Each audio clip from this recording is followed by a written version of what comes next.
इल्तिजाम मुफ्ती का सुबह का स्टेटमेंट सुनो। उसने कहा दिमाग ख़राब हो गया इनका, गठजोड़ कहाँ है?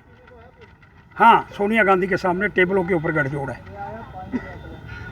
ये रायका के अंदर जो कांड हुआ उसके अंदर राणा का क्या स्टेटमेंट था?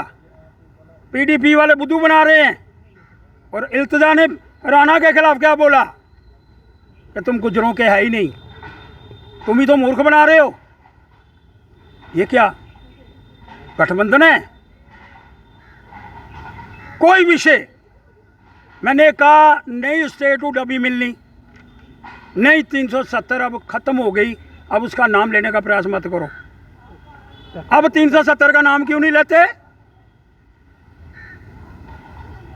और बार बार पिछली बार भी एक गठबंधन बना था, हम सब मिलकर के चुनाव लड़े थे, कहा था ना लड़े।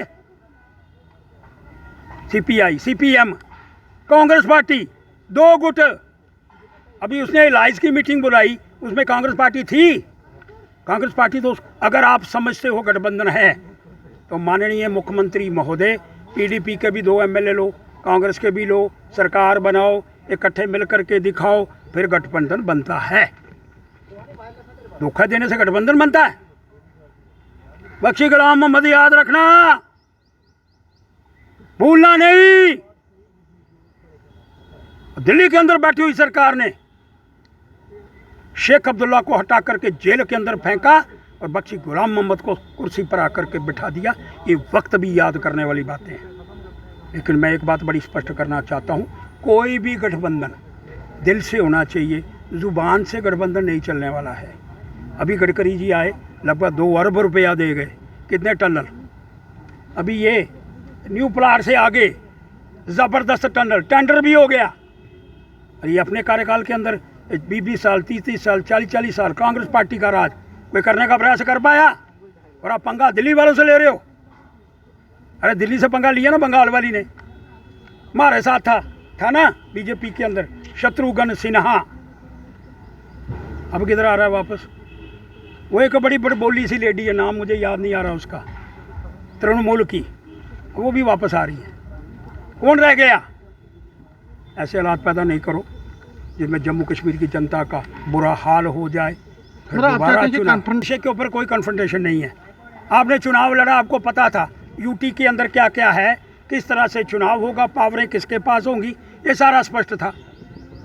फिर तकलीफ कहाँ हो रही है?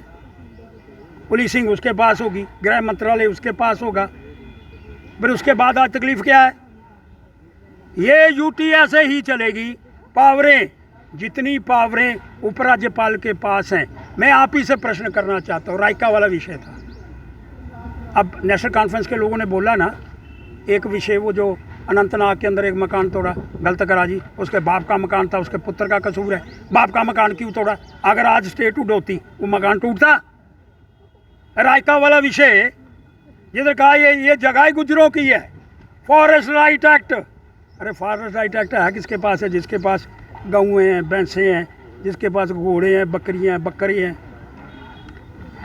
जो सही मानों में ट्राइबल्स लोग हैं। तो अगर ये होता तो आज उनके पास नहीं रहता वो।